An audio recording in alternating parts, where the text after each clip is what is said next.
Hey guys, I'm Chris, And I'm Mike. and welcome back to this week's No Limits, the Thriller Podcast. How you doing today, Mike? Yeah, I'm doing good, but my Long Island accent might have to come out on this one a little bit for Plum Island over here. Yeah, we just listened to 11 hours of Scott Brick giving us his best Long Island accent. I don't know, you're the Long Island guy. Like, what did you think of his accent? He did good with it. He Yeah, did pretty good. Yeah, I yeah, mean, I'm sure there's little nuances, but no, it was great. And also, John Corey is more New York than he is Long Island. There might be some minute differences there, but also another thing about I'm a Long Island guy, but people who know the island, you basically have Nassau County and Suffolk County. And these guys are at the furthest extreme of Suffolk County, the North Fork. We're talking like 3-hour drive from me where I grew up, just really. outside of That's how long it takes? Queens. Yeah. So I've never been out there. Like, and to go to the tip, like Orient Point, where you go out to Plum Island, or even on the South Fork, right, where you go out to the Hamptons, we're talking a massive drive. So like my part of Long Island has nothing to do with that. I've only driven through Greenport on the North Fork. I really want to say North Fork, the North Fork once. So yeah, I've never been out this way.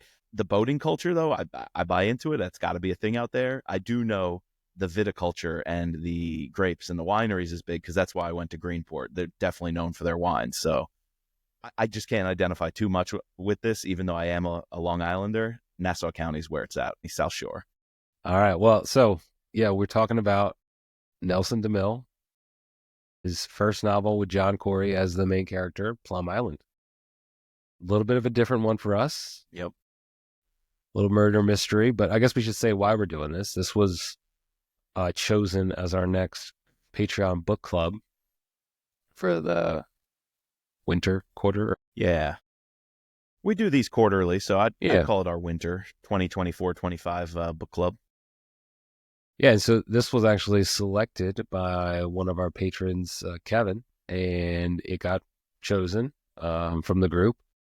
And I think it has a nice, like, little special spot in Kevin's heart because he's mentioned to us that, this novel sort of changed him, like, in terms of like getting into reading, getting into like this kind of suspense thriller type genre. And I think all of us have those novels that we can talk about, or some of our other, like Dawn. She says it was Red War that got her into this. For me, I don't know. It'd be tough to like pick one. Like I just maybe Lions, because that was the first one that I had picked up, that with that bag that is still missing apparently, that Tom says when he gave me all of his Scott and Mitch novels. Yeah, no, it was fun. It was a nice, other than the fact that it's really long, but I will say it got going. And so we did the audiobook non-abridged version. Actually, we had a special version of this novel because we couldn't get it on our normal streaming service. Had to buy it on Audible. And you bought what is it called? Book Track Edition is Book very Track strange. Edition. Yeah. It took some getting used to, and by the end of it, I didn't mind it. So essentially what this is they add sounds to the entire novel. Yeah. So like when we're at the beach, or when we're on like the boat at the very end, they're adding like waves crashing, right. And then or during a very suspenseful part, they're adding in, like some. It's not like super loud. Like it was just like this little suspenseful music. I guess what you would be, you have soundtracks, you have scores. It's like a score in movies. Yeah. So it just took like a little bit of getting used to. It did. Yeah, I even put that in the group chat. I was like, does anybody else have this weird edition with the sounds? And at that moment, I was really just starting, and I thought it was kind of strange. In the end, I think it kind of set the tone a bit. I actually kind of liked it. Yeah. I felt it with the waves, and the waves on the boat was the first time I felt like it really complemented in terms of like a Foley artist. That's why they're called artists, the ones who make all the sounds and sound effects for a film. Did you ever see those? It's kind of cool. where the artist, a Foley artist who makes the sound, is in a room with all sorts of knickknacks and things Right. on the ground, and they're like crawling over to grab this thing, banging it at this moment, and the movie's playing on a screen. It's pretty cool. I thought this was like a weak attempt at that kind of artistry. The parts that were cool worked, and the ones that didn't were just like, stop playing the creepy music, like really subtly. It's very subtle in the background. Like, I'm already kind of creeped out with something. I'm not watching a horror movie here. I'm listening to a book on tape. So yeah, it worked at times. Yeah, that was when it was like, sometimes it got real intense. Like when they first go to Plum Island and they're talking about some of like the biohazard warfare, and they're, you get this, but I do feel like it added to a little bit more of the suspense. But I think the writing though should carry that, to be honest with you. I mean, I like sounds, I like podcasts, I'm big on audio, but I didn't need it in an audiobook because I like how the written word can do that. So I didn't like it for building suspense. When you're listening to an audiobook narrator, it's their job to their voice. Yep.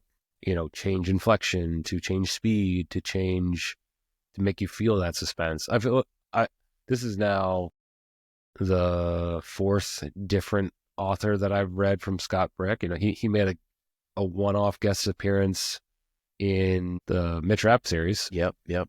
But he's actually done, if you've ever read The Passage, that's a trilogy. He's done a couple other ones that I've read.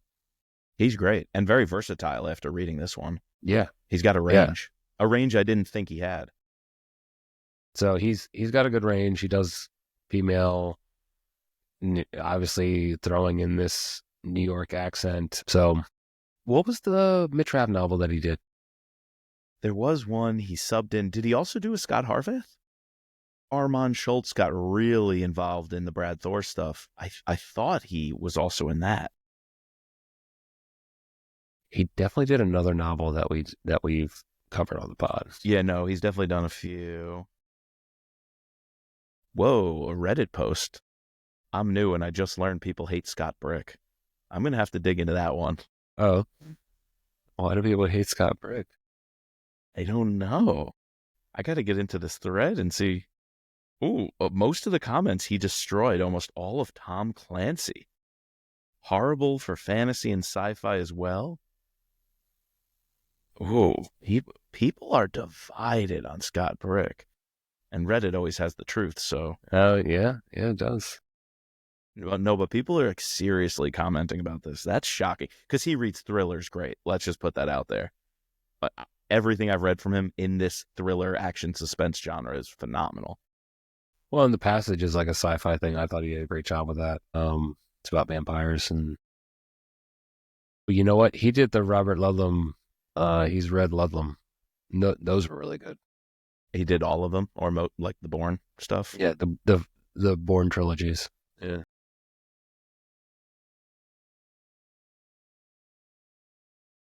Well, maybe it was the Jack Ryan Jr. novel that we read that Don did. It was Don Bentley. Yep. Because he's also narrated the Dune audiobooks. Really? Dude, I've never read it, but I'm a big fan of the movies and other content around Dune. And like, I've read so many blogs about it. I need to read that book. Would you mind covering that here, or is that a little too off? I would do it. I have them. I've been wanting to read them. Oh, he's done the Holy Bible. Oh, that's cool. I bet a lot of people have done that. Brad a lot Meltzer. Of versions, He did Tom Clancy Defense Protocol by Andrews and Wilson. Yeah, so you're definitely right. It's got to be the first Jack Ryan Jr. book that Don Bentley did. Which one was that? Well, he's done all of Target Acquired. Target Acquired, yep. He's done all of Michael Crichton, so Jurassic Park, The Lost World. I guess once you get that big and you're doing franchises and names like that, there's going to be haters. Like, there are some groups and or podcasters so small that you don't get all the hate. But once you rise to the level of covering Michael Crichton, Clancy, all these authors you're saying, Nelson DeMille, the hate's inevitable, people out there. You have such a widespread base that somebody out there is going to be negative. So I think I can write off this Reddit feed, and everything I've heard from Scott Brick, I stand by that he's one of the best. So Yeah, no, definitely. So Great job here. He did a great job here. And this one's a tough task. I think you got to get Long Island right. You have to paint the setting, this nautical setting. You have to really bring people, I think, through a lot of phases of John Corey inside his head being a complete asshole. And everything we see in the story is painted through this guy's vision, the way it's written in first person. First person, yeah. And you have to kind of trust no one, suspect everyone, and still be a pompous asshole. But a pompous asshole has a heart, definitely has a dick, and he definitely has a heart. So I think you really, I think, mentally have to put yourself in a weird place to kind of narrate this one. And I thought he did it. Speaking of. Yeah, let's get into John Corey. Did you like this guy? Yeah, what's not to like? He's like, he reminds me of, Bruce Willis's character in the Die Hard movies. Like what's his name? McClane. Yeah, John McClane. Yeah. Just a wisecracking asshole who's a cop. Like, obviously he cares about people. He's got a heart. He's got a heart. He cared about the Gordons. Obviously, yeah, he has a dick. Took a 180 with having his, love affair get murdered. But yeah, I think, it's interesting to see this is his, and also like what Scott has to get right. This is the first time he's going to introduce him, and then knowing maybe that you're going to then read all these other novels with him, you have to set the tone for what this character is going to be. And I think like from the time we start to the time we end, where he's teaching that course. Yeah, it's cute. It's a cute ending. Yeah, but still cracking jokes. Like it's great. It's hard that you can have a moment like that ending be so heartfelt and personal, and have her come around to him in a lot of ways and see that side of him, right? See inside the onion, peel back all those layers. They had to go through a lot together for her to get there. But the fact that you can write a scene like that with this guy, that we just spent the whole book, however many hundreds of pages, in his head, pretty much knowing he's doesn't really have a great moral compass. He kind of has a lot of bad thoughts, but so do we all, right? And I think it exposes that, I'll be honest. I loved him right off the bat because all the jokes that he kept inside his head, you have that inner douchebag, and this guy is not afraid to let loose. But there's also these moments, and it was so much fun when he would respond to something and say something so nasty, but it's actually inside his head and he didn't say it. And then the next sentence is what he actually said out loud. It was just so entertaining. This book is definitely entertaining, not only for the plot, which we'll get to, but mostly because of being inside this guy's head. And there's a little of that in all of us, whether it's the narcissism, whether it's the sexuality stuff, or whether it's just him being a skeptic and an asshole to everybody. He's so pompous, and this guy's such a New Yorker. He says, fuck that. I'm just going to be who I am. And at the same time, he backs it up. He walks the walk in terms of being that detective, thinking in a different way. And if he couldn't do that, if he didn't have the goods, I was wondering if this was going to be like The Peacock and the Sparrow or something else, where you think this guy's good. He's telling you he's at the top of the game. He's better than everyone else. When his head is pinging, right? He's getting these pings. Right. And he knows, he goes, that's important. No one else sees it. I'll put it together with this thing. Like Da Vinci Code-esque, making these connections, Rain Man, or what was the other one? The crazy guy who puts the schizophrenic. He's making all these connections. Beautiful Mind. A Beautiful Mind. It's like touches of all of that, but inside a real person, a real flawed person, a real flawed New Yorker. And to be inside his head and he can do those sorts of things is just very entertaining. Reminded me of like Dr. House. Like very much House. Like someone who's brilliantly intelligent, crude, like rude, but is really good at what they do. Yeah, exactly. And I believed him. I believe that he was good at what he does.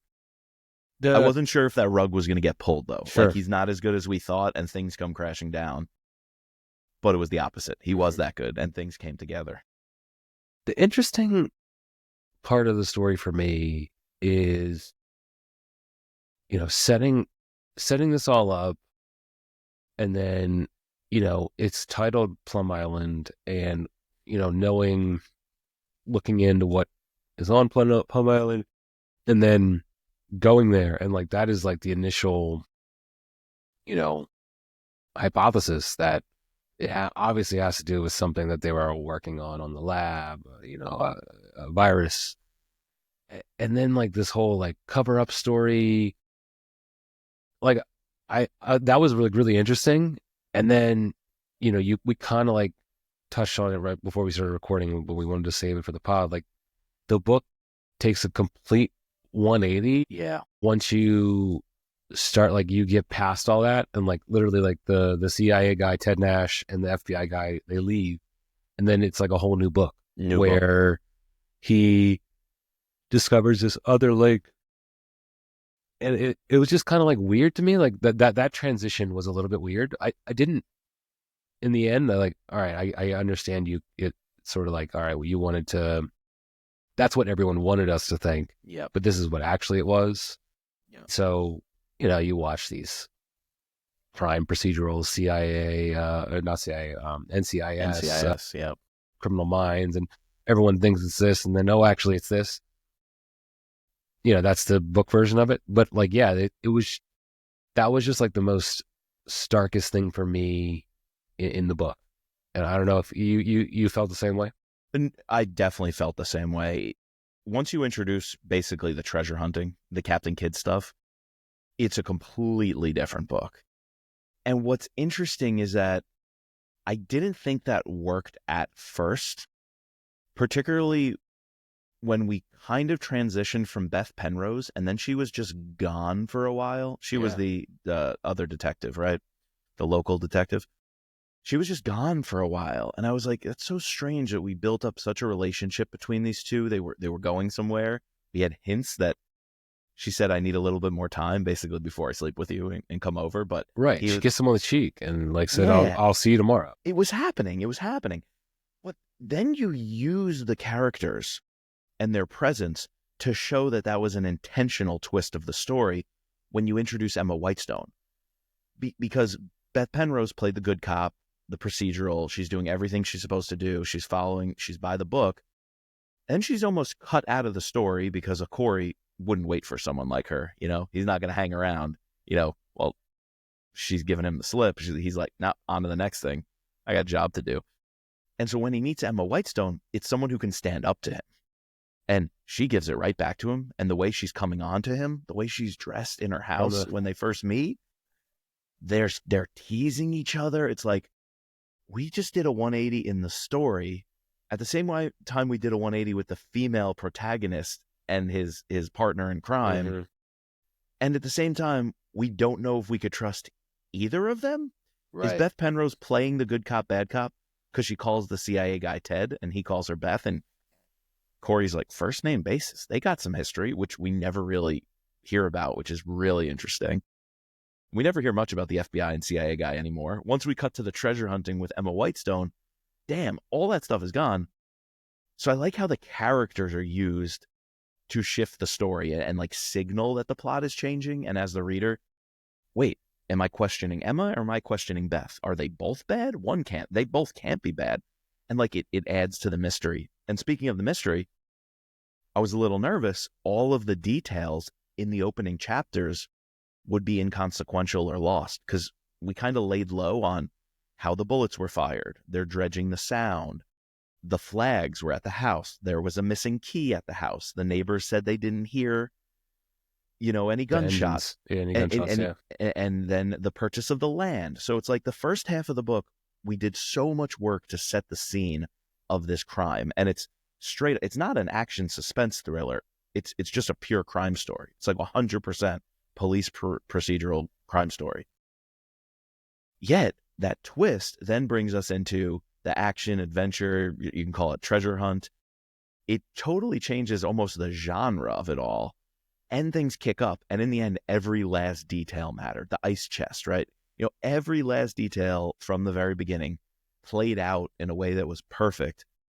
And he didn't have it all click at once. It had to slowly click as he met characters like Tobin, as he went to explore the park where the different tree stumps were that people would dig in, as he checked out the property. And he's like, why did they buy the property when they could have rented it. And they didn't have that much money being on a government salary. While everyone else is carried away with the virus story and, it's sexy. There's this vaccine and it's a secret facility and these scientists, they stole the vaccine. Like, the media is going to run with that. The CIA and FBI are going to push that on everybody. And John Corey actually, he sniffed it out and he followed his nose. And to have that not be forgotten, so you change the story halfway through. You completely change the characters, introduce Tobin, introduce Emma Whitestone, had him doing different investigation things, but everything from the police procedural part mattered when the chase was on. Yeah, but did you feel like he was building us up, by taking us to Plum Island, having the creepy doctor, in charge, he's like some with his Austrian, German or whatever. It was a good conversation those two had. Clearly, like, everything that's going on is, super rehearsed. He gets there early. He sees that the Nash and the FBI guy, they actually deboard from the ferry just to, like, pretend like, oh, we're getting here and going there for the first time. Like, so I thought we were going in a completely different direction. Like, this is truly a government cover-up. In reality, there is a government cover-up, but they're just doing it to save their asses. Yeah, like, exactly. Prevent panic. Not because they want to solve the mystery of these two, this double homicide. So, yeah, that was interesting. Good storytelling. All of those pieces are doing something completely different from other stories I've read. And maybe it needed to be that long. I mean, we could talk about the length, and I could see a very easy critique of this book. I didn't mind it. But I don't mind it because of everything we just said. You can't pack that in to a shorter story. You can't pack that into 200, 300 pages. And I'm just going to say, I loved, like, on the water stuff. Like, it's like the longest chapter in the book. Like, it's like chapter 33 or 32. But when he takes the boat, being chased by Tobin. Little Freddie. Yeah, little Freddie going to Plum Island again. Like, all that stuff was just great. Yeah, it was really good. Although, if there is a scene that's going to be too long, it might have been the boat chase. But it kind of, again, it had to be, thinking of the geography of the area, that North Fork goes on forever. It's just so long.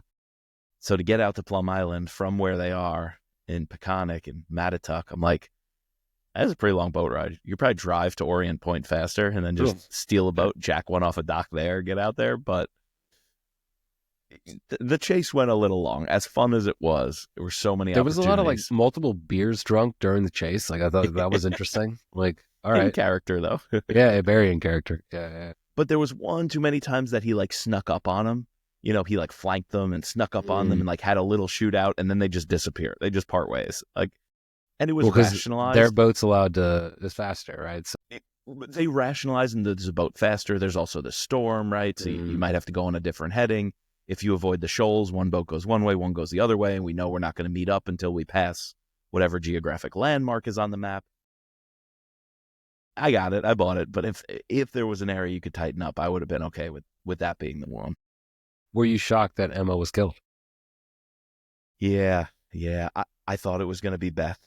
There were a few hints of, because it's written in the past, right? This actually is John Corey's memory of everything. It's all past tense.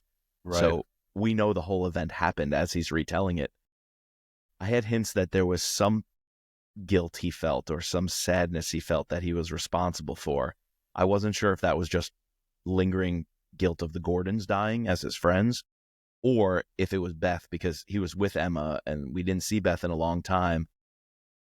And so I was wondering, like, is somebody going to go after her to kind of stop the investigation? Because she's actually the good cop who's trying to do the button things up so this will hold up in a court of law. You'd obviously want to stop the person trying to make that case against you. So I thought it was her. So that was what shocked me the most. But by going after Emma, that made it personal. And as we find out, Tobin is a villain who wanted to make it personal. Right. He wanted to hurt Corey. He didn't want to cover his tracks as much as in the end he wanted to hurt Corey. Mm-hmm. Yeah, I guess we can move on to the villain. What did you think of this little Freddy? A villain that we meet more than halfway through the book, maybe? Yeah, he brought up, like, in very subtly with they drive by Tobin Vineyards, or Yep. he's mentioned that, oh, like I went to the winery, like this Tobin estate with them. With the Gordons, yeah.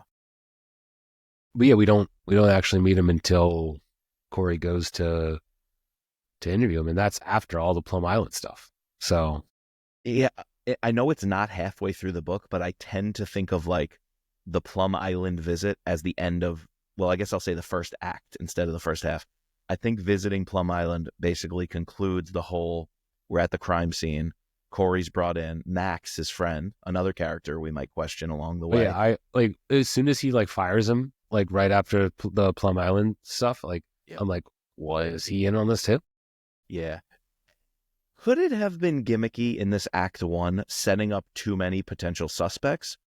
Or were you okay with that because that is the genre? I think crime writing, you have to introduce these people and leave it pretty open-ended if they're good or bad. You have to kind of drop hints of both could be possibilities. But once we got to the doctor, I was like, okay, doctor is suspect like 15 at this point. Yeah, I think that's just the nature of the game. Yep, Like I I've read a couple of these where like, like literally every character you meet, like the way they write them, you get a They're sense, suspect. oh, wait, is this guy real? Yeah. And that's just what you want to do, right? So yeah. I was wondering at some point, because I even thought Emma was she in the beginning, was she in like when she was coming on so strong to him, I thought right, the like same very thing. quickly. Oh, then Frederick sent her to to do something. And I thought she knew his vulnerabilities. Like she had intel that there's this guy, he's pretty close to us. So what's his weakness? Sex. And I thought she was going to use that, but I think that changed when she starts helping him with the treasure hunting. She's like reading the old and middle English on the documents to help translate, and she's explaining the history of Captain Kidd and the treasure. So that's when I started to believe she was the real deal. But while they were doing it, while they were swimming together and in that bed together at the Historical Society, I was like, Corey, watch your six, buddy. Very much so. Yeah, so that suspense, that was fun. This book is spicy. It is definitely spicy. But then it's cutesy at the same time. Right. Like Beth, basically, she holds out long enough to make Corey show his humbler side, or at least his, caring side, the depth of his emotions and care for her. She wasn't just going to give in like Emma. So what would his thing with Emma have been real love? Because he says it is. He says, I'm in love, and he thinks she is too. Or is what he went through with Beth have the potential to become real love? He said he was also in love with his ex-wife. So, you can't trust this guy. No, I think like you see that. I mean, how did he meet the Gordons? He was hitting on in a bar on Mary Gordon, on the wife. Yeah, so yeah, I thought that was suspect too, and I did you think that? Did you buy into the fact that they like were seeking him out? No, I liked how that fell into place, because the whole time I'm trying to figure out who were these Gordons. Either they're geniuses or they're fools. Whether it's the financial stuff, potentially stealing biohazardous material, and he's thinking drugs for a very long time. Act 1 and 2 of the book, he's on the drug kick. So like, are they drug mules? Because I don't understand why they get involved. I was getting like Ozark vibes, like these two like white people, like these super white suburban people that like, oh, they're actually in with the cartel. Like, what the hell, Yeah, I thought there would be something crazy like that when his drug theory was so heavy in the beginning. That didn't pan out.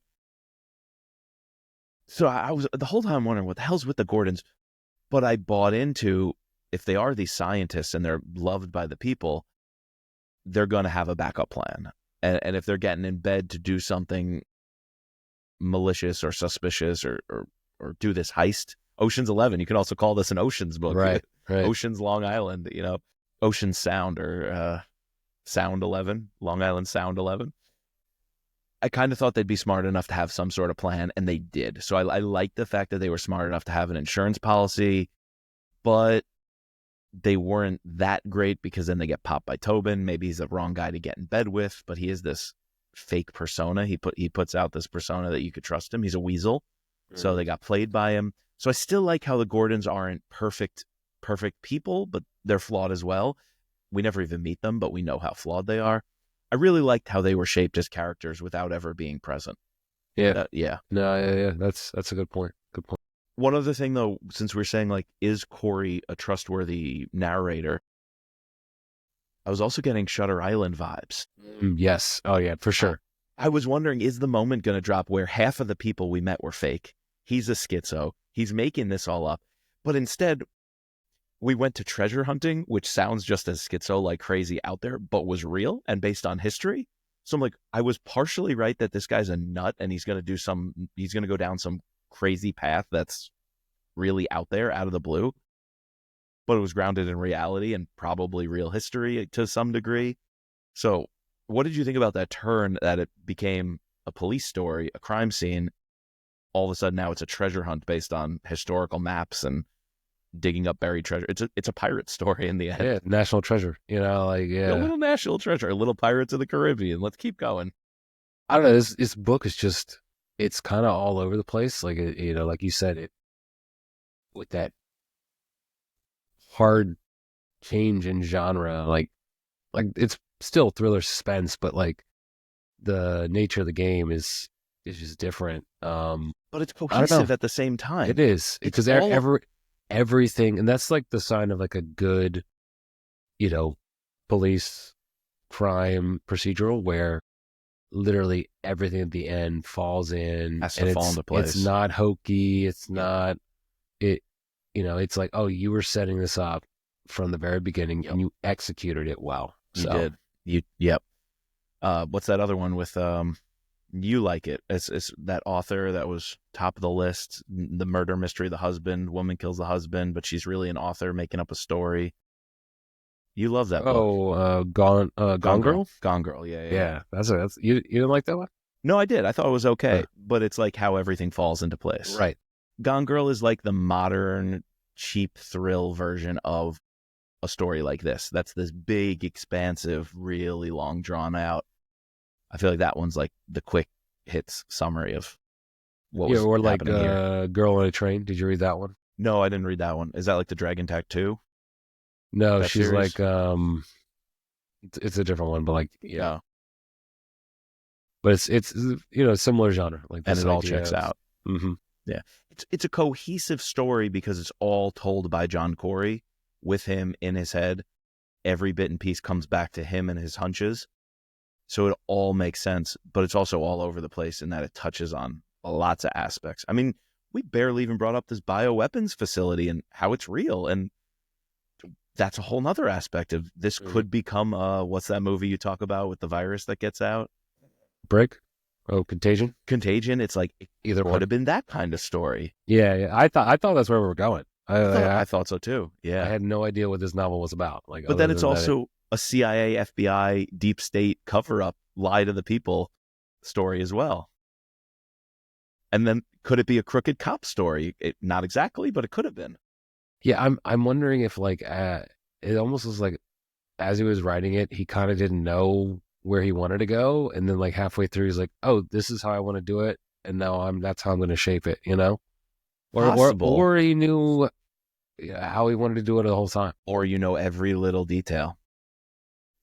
I don't know which approach works better in the genre, having no experience, but it'd be so cool. And we can't talk to Nelson. Another reason we wanted to do this book, and I think why a lot of people voted for it, is we were looking for suggestions right as he passed last year. And I know his son keeps it alive. So I'm sure there's people out there who can, peel back or behind the curtain and tell you his work process. To me, to get a story this right, I feel like you need to know it inside and out.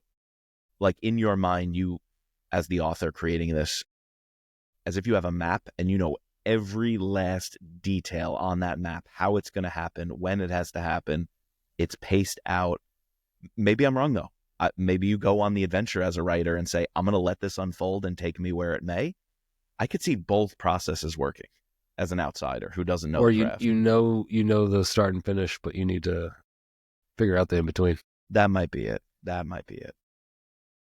And I don't know. I think this book was very well executed. Agreed. This is not his first novel, but this is his first novel in the series with John Corey as the main character. Makes me want to read more of these. I agree. The next one is called The Lion's Game, or the Lion.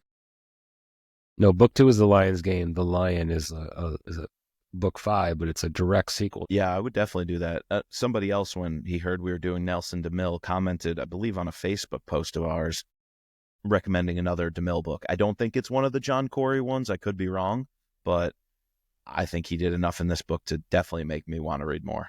Yeah. So on Wikipedia, I found that apparently this Ted Nash guy, the CIA guy, who we get briefly, he's set up as this like huge dick that John Corey hates. In Wikipedia, it says that it's John Corey's arch rival, and that he shows up in 3 more novels. That's good to hear. So, I'm happy about that. Yeah. I think that makes sense, because it would have been too easy, this book, to make him become the main bad guy. He's like your Tobin, right? You know, you suspected him from the beginning. He has this history with Beth, and he orchestrated this whole plot and this cover-up, and he hates Corey and needs him out of the picture. You know, been there, done that. So I didn't want that. But at the same time, I do want to know more about him. He's kind of out there in the universe as this mystery figure, and they have a beef. They've got a serious beef. And then that beef is just dropped when he's gone. So I'm glad he's in the universe. I'm glad he's an arch rival and comes back. And I'm also glad we didn't see that in this book. But to know that it's out there. It's kind of like, all right, it's a good thing to like leave. You know, you have that, and then we can pick it up later. Yeah. Yep. And there's a lot of places you can do that. So I wonder if the other cop, the guy who brings him into this, is ever around, or the FBI guy who he liked more than the CIA guy, Foster, I think, or Forster. Yeah. He liked him and trusted him more. The doctor was really cool. Paul Stevens in the end plays a big role. Wow. There's a lot of characters. Mm-hmm.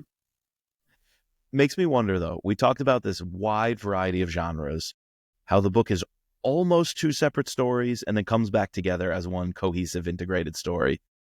All these different characters, some take up a lot of time, some you're with very little amount of time.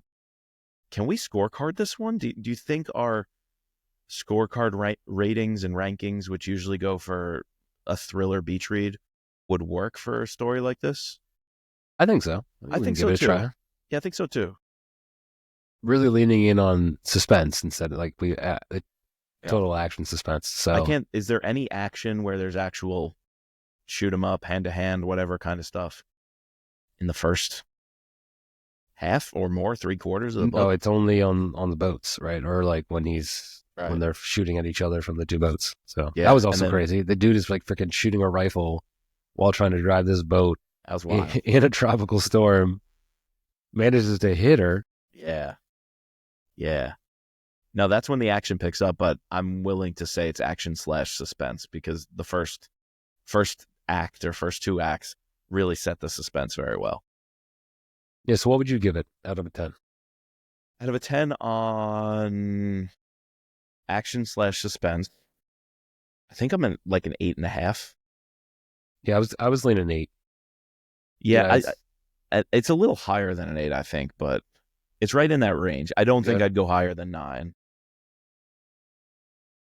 I think an 8.5. Yeah, it's like solid, not, I don't know, but I'm trying to like think of like what would make the suspense better. And I didn't want a cheap action scene in the very beginning where you got to shoot him out and someone runs away. And yeah, it's interesting, this whole backstory with Corey about like him convalescing, and he got shot 3 times with these, with Colombian drug runners who were, out and about, like still trying to find him. I'm curious about that, or is it just completely random? And I wonder if we ever find out. I don't know. That what if you had kicked off the novel with like that? You could have, but then it would have been such a dangler. It would have just been dangling out there. Like, what, who, what, did he get shot? Is this related? I'm going to market it. Yeah. I'm going to mark it at 8, but I feel like I need to read a couple more Yeah. of these Yeah. to kind of like, to truly gauge. I feel like we're at a prime, any sort of political, military thriller we can rate because we've done so many of them. But like this one, I don't know. I'm going to give it an 8, and it could go up. Something else you could have done, and I don't want to armchair quarterback, even though our podcast is all about that all the time. It could have also worked to have the Gordon's murder on page. I'm not sure I would have liked it in the end. It kind of feels to me like a scene you write and then you cut out purposefully. Right. But there could have been. I think like what you said, I like how the Gordons are such prominent characters in the story, yet they have zero dialogue. We don't actually ever meet them. They're just referenced and brought up and talked about. That'd be some cool fan fiction. Yeah.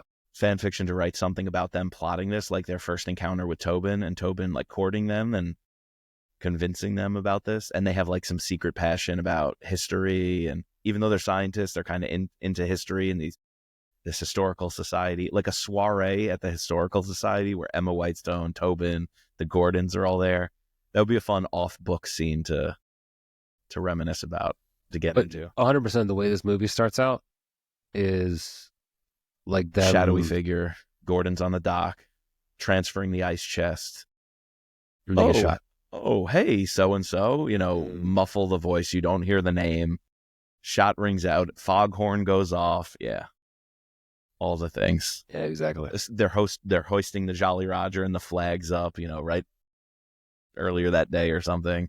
Hi, honey. She brings them lemonade. They're sitting on their Adirondack chairs early that morning. Yeah, that's 100% how this movie starts. Yeah. Yeah. Now, Movie's different than a book, though. Yeah, it is true. I think the plot.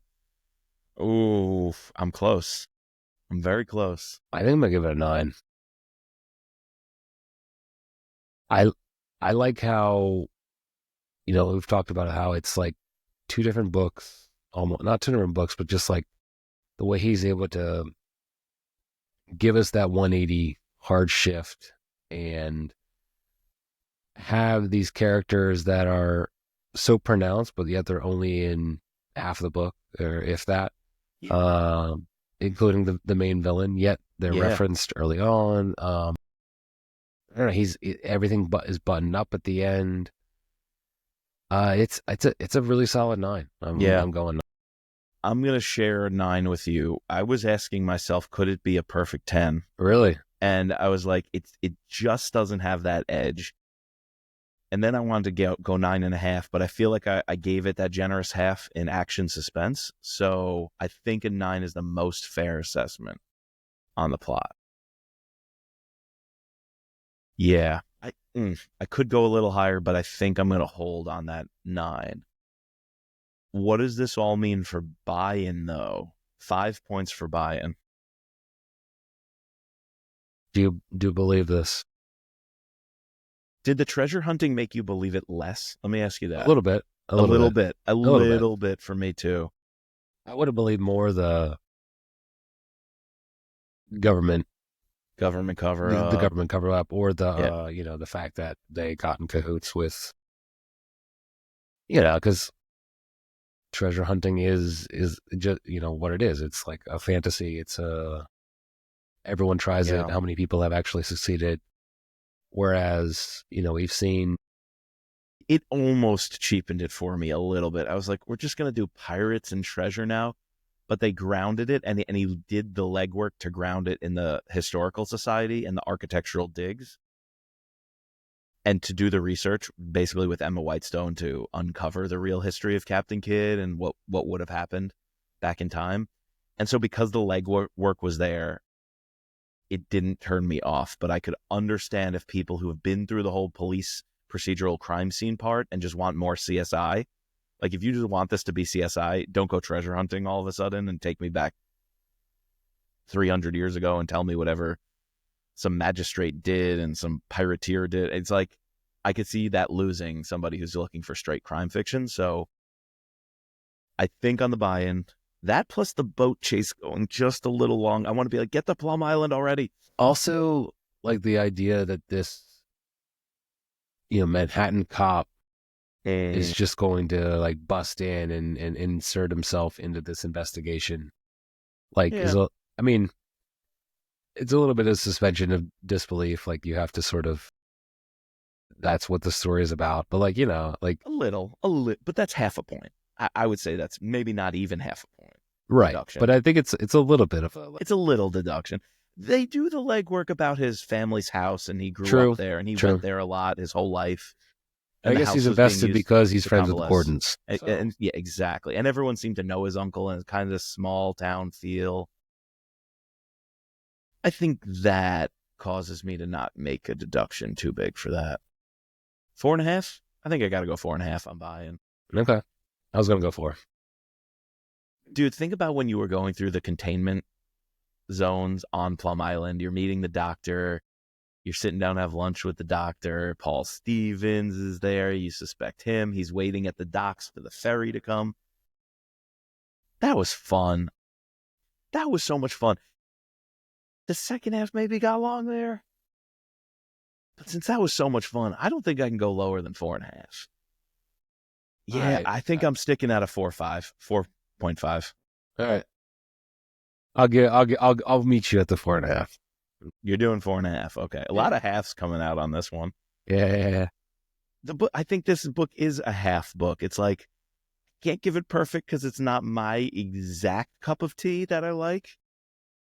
Yet it's also not enough to deduct too much because it is brilliant. It is genius. Right. Bad guys. Tobin. Yeah.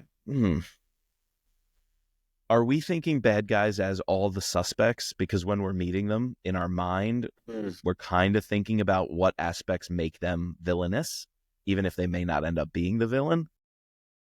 So I think I have to group in Paul Stevens, Dr. Z, even Nash and people. So if we put all those characters together, it's like a 4, 4.5. I think if it's just Tobin, a little cartoony at first, this high society guy throwing these parties, and he's a secret treasure hunter. Very Bond all his money. money. Yeah, it is Bondy, which can also be cartoony. So I think I just got to settle at a 4. Yeah, I was gonna go 3.5 because I'm really 3.5. I'm really just thinking about him. Just Tobin's a 3. 3.5.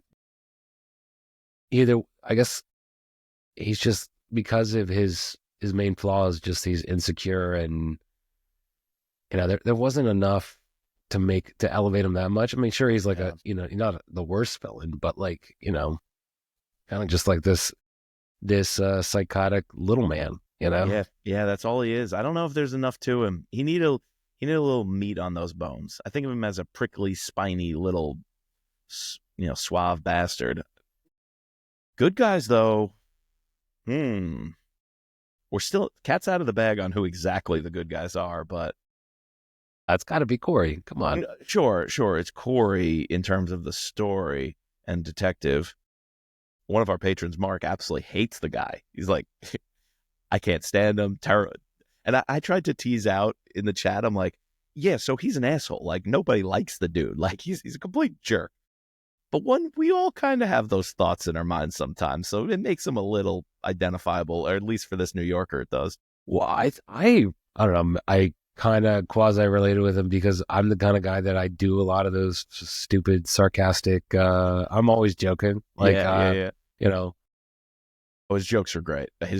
But so Mark, who didn't like John Corey because he's a jerk, I tried to ask, do you like him at least as a protagonist, right? As a character? Does the plot and the story necessitate a guy like him? My answer is 100% it does. I think Mark kind of felt like, not really. It just comes off as annoying. Why don't we cut the jokes already? And so if you do look at John Corey as I don't like dad jokes, right? I don't like sarcasm, and I don't like this stuff, especially I don't like the sexual jokes. We have a lot of, very good, nice, kind people as our patrons, Daryl, good Southern boy. I'm like, I don't know how you're going to feel about all this language and things. So I'm really curious to get Daryl's take on John Corey, but Mark didn't like him, and I don't think he liked him as a person or a protagonist. but I think the story works perfectly with a guy like that.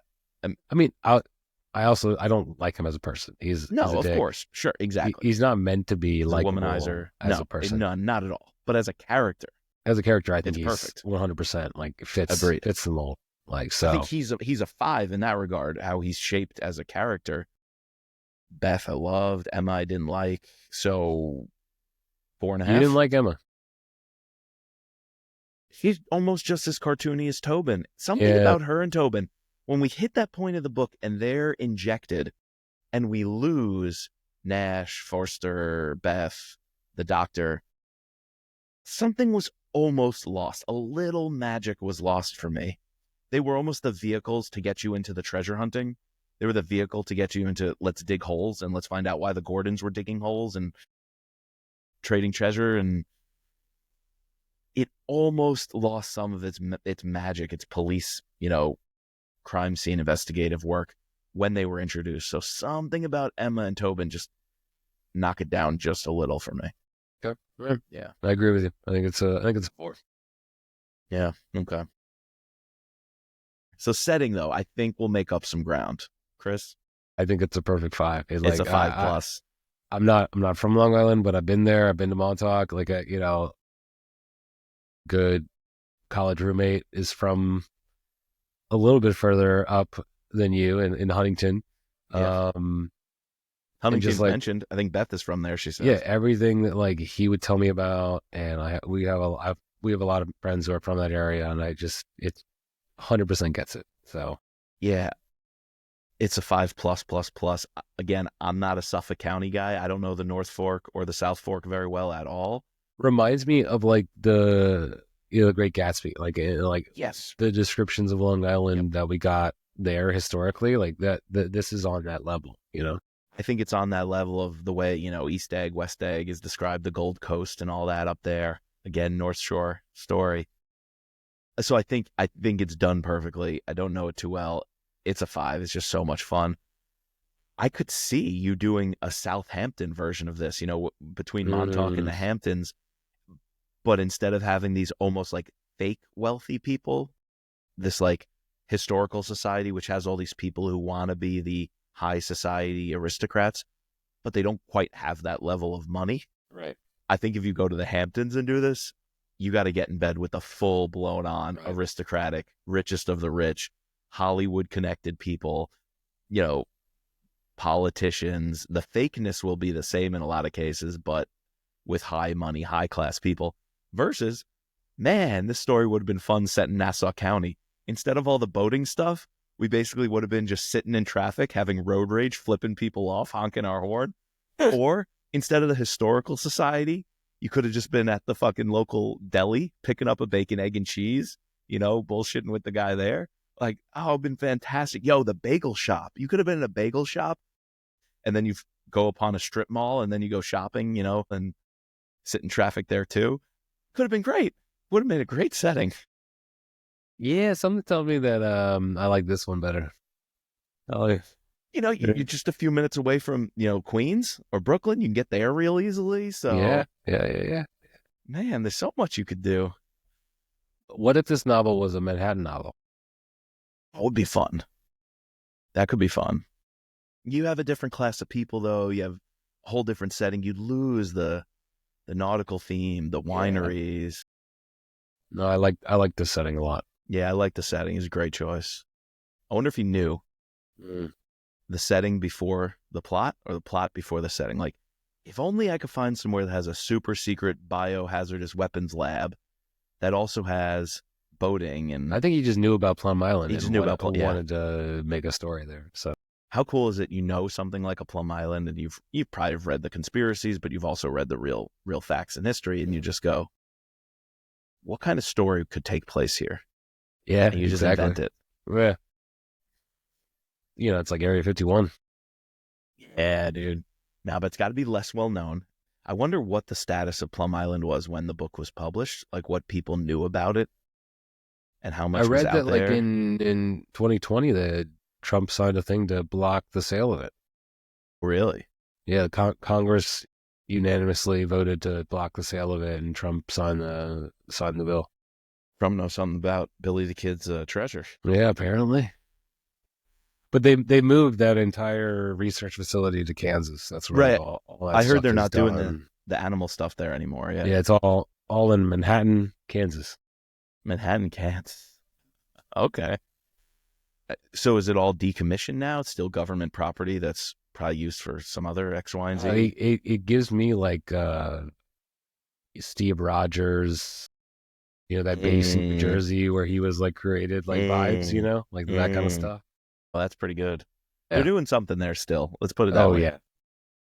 It is an interesting place, though, with the hurricanes and the storms. Also, if you get the wrong prevailing winds, now you're going over the tri-state area, very heavily populated areas. So, well, what was funny is like that there's a nuclear power plant not too far away from it. Connecticut, right? Yeah. And yeah.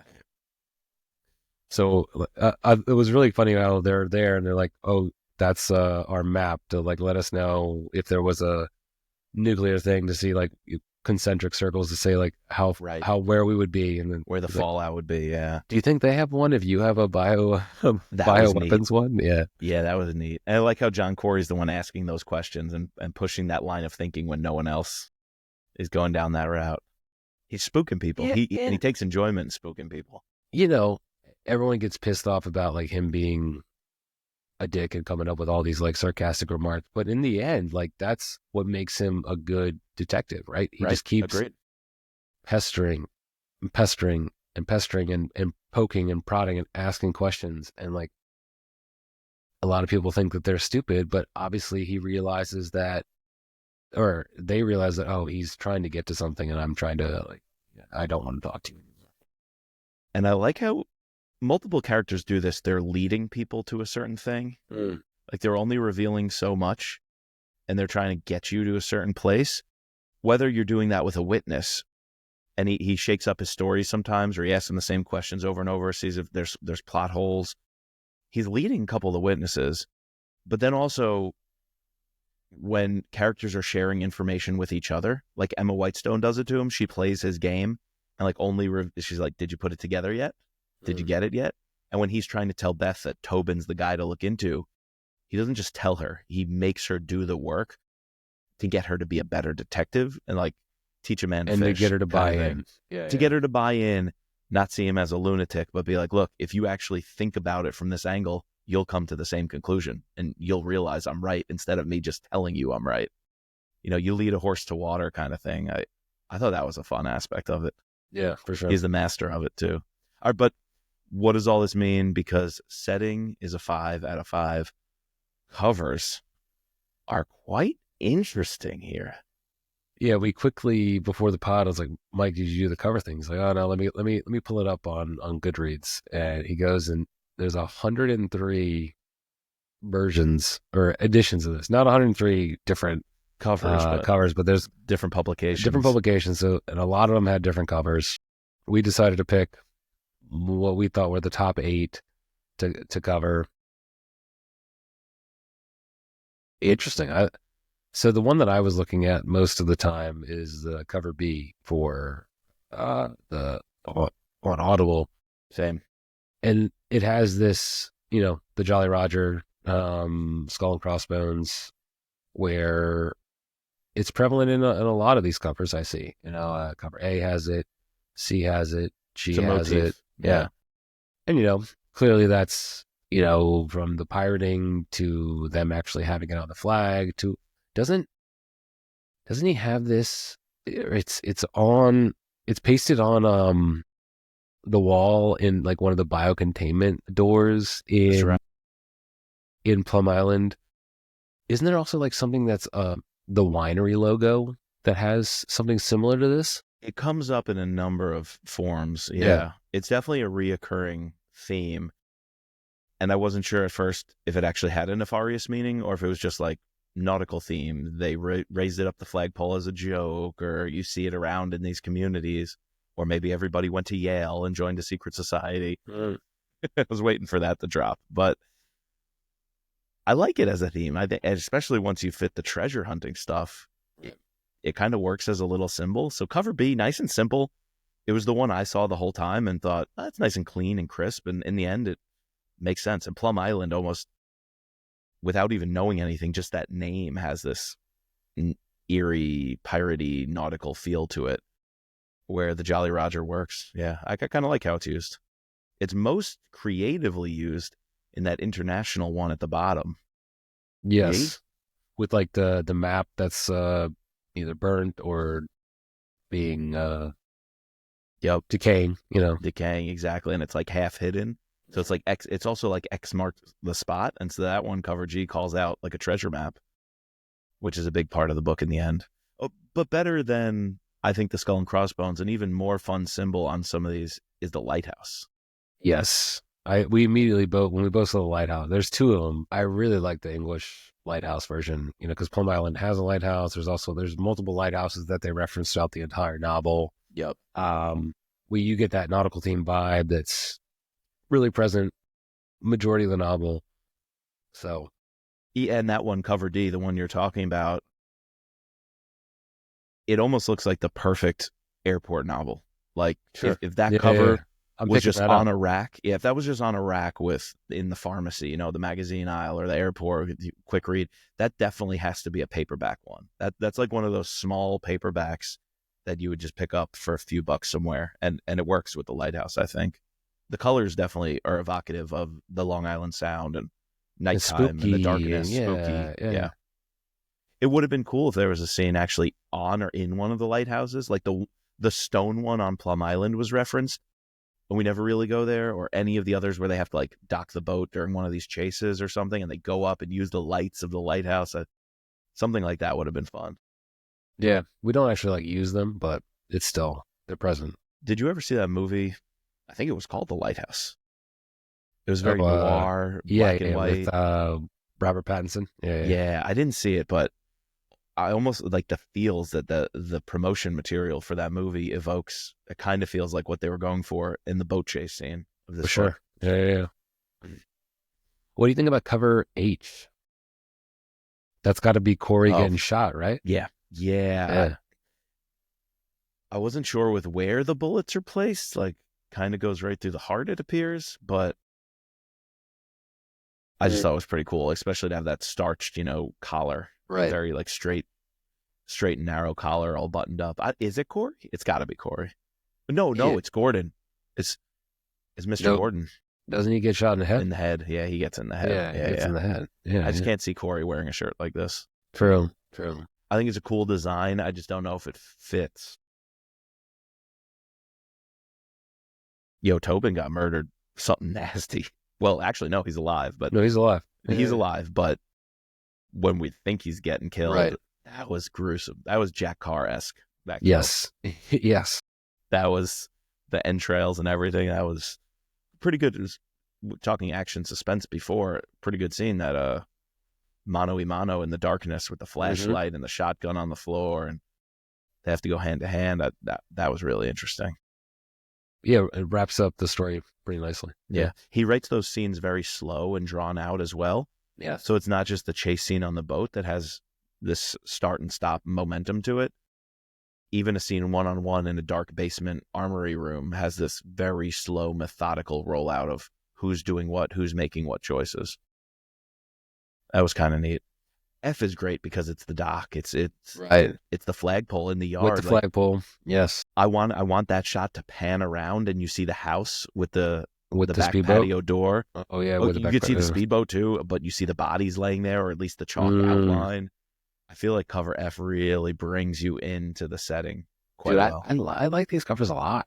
They're a really good group of covers. You get G, that little like very oversimplified, G and B very oversimplified, but then you get D and F, which are very evocative of the setting. I think it's a cool cast of covers. Yeah. What do you give it? I think they're solid. Solid 4? A solid 4 for sure. I'm kind of debating. Do I give 4.5 them a half point? Okay. And it could go either way on that. What about you? Yeah, it's not like a home run. Like, it's not like but I think they're all very well done. So it's a solid 4, 4.5. Give me the 4. Give me the 4. Yeah. Okay. Give me the 4. Free space. I'm gonna let you go first because I've got a clear one that I think you're gonna steal it, but be my guest. Free space. So I just wanted to go with the jokes. Yep, that was mine. Is that it? Yep. I kind of had a feeling that was going to be like just the fact that this guy, and he's so funny. Yeah. But one thing I could also pick out is his use, like just DeMille's use of, executing this idea of having everything connected, and little things that show up at the very beginning, like the missing key. Right. All comes back in the end.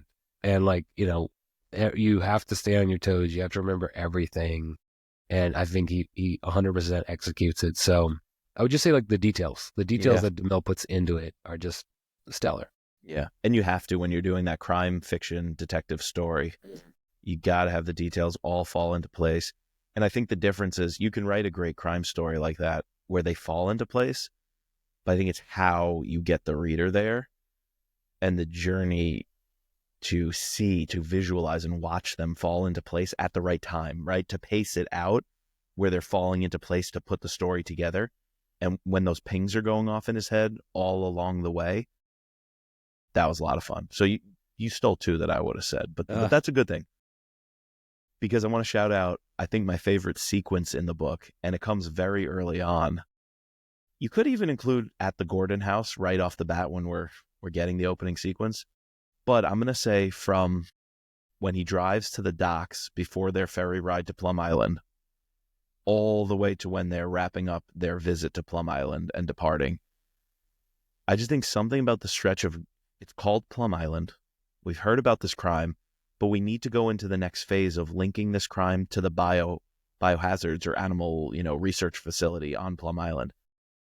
And I don't know how we're going to link the crime scene to that island.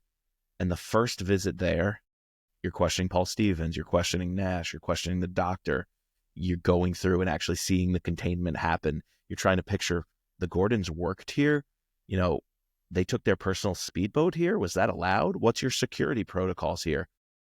He finds the red dirt, the iron oxide on their shoes. He saw that at the crime scene. He sees it there when he goes to take a piss. And Paul Stevens interrupts him. Everything about that sequence, it had no action. It almost didn't even have suspense.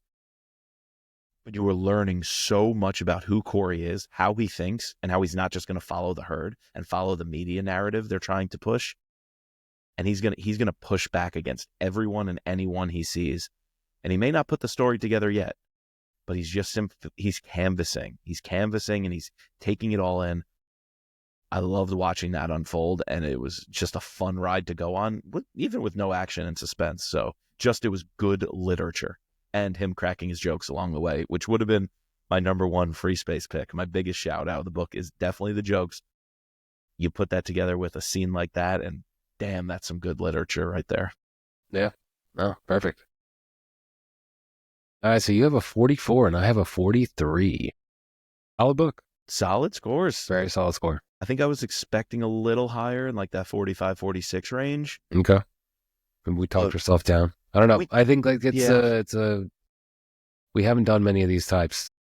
Maybe this is, we should add back more points for some of these things if we truly read a bad one, or or a lesser one, I think if this were someone's genre, they would point to this book as top of the class, or up there at least. And another telling thing is, for a reader like me, nothing on my scorecard is perfect except for setting. And I think that's right. I think that's right too.